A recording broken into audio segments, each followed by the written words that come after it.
Donc le 22 mars, il faut savoir que je ne peux pas oublier cette journée. 5 ans après, bien évidemment que ça laisse des traces.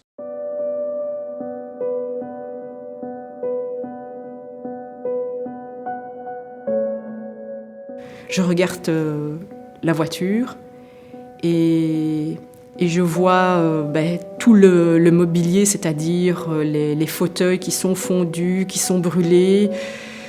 Il y a une odeur de la mort en fait. Pourquoi ? Parce qu'il y a des corps, il y a des morceaux de chair humaine un peu partout, ça se voit. Et il faut continuer. Il faut continuer pour s'assurer que le site est sécurisé. La seule image dont je me souviens, c'est une image presque cinématographique. J'avais l'impression d'être dans un décor de cinéma, que plus rien n'existait, que plus rien n'était vrai. Il y avait une espèce de lumière bleue tamisée, une petite fumée. L'atmosphère était quasiment douce, c'est assez étonnant à dire, quasiment douce, quasiment reposante. Et ce qui était frappant, c'était surtout l'odeur qu'il y avait. Une odeur un peu de fer brûlé, de fer chaud. Ça me fait vraiment... ça me met mal à l'aise, quoi. Ça fait peur. Le premier ressenti que j'ai eu en arrivant sur les lieux est vraiment un sentiment, comme tous mes collègues, de devoir, de professionnalisme. Donc, on oublie en fait le risque, on oublie complètement le risque, la panique des gens. Et il n'y a plus que la conscience professionnelle qui revient et l'envie d'aider et le besoin de vouloir aider les autres qui reviennent.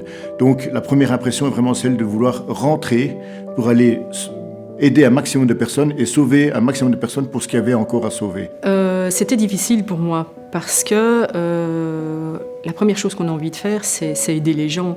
Quand je vais voir cette personne qui est à terre, qui est occupée à bouger ses bras, je vois qu'elle est gravement blessée. Je n'ai envie qu'une chose, c'est aller chez elle, c'est aller l'aider, c'est voir ce que je peux faire. Et je sens déjà qu'elle va mourir, j'ai envie de l'accompagner. C'est très difficile. Le problème, c'est que je dois faire un choix, je dois faire la part des choses. Le souvenir du moment même, j'en ai quasiment plus. Il semble que mon cerveau ait grillé une partie de l'information.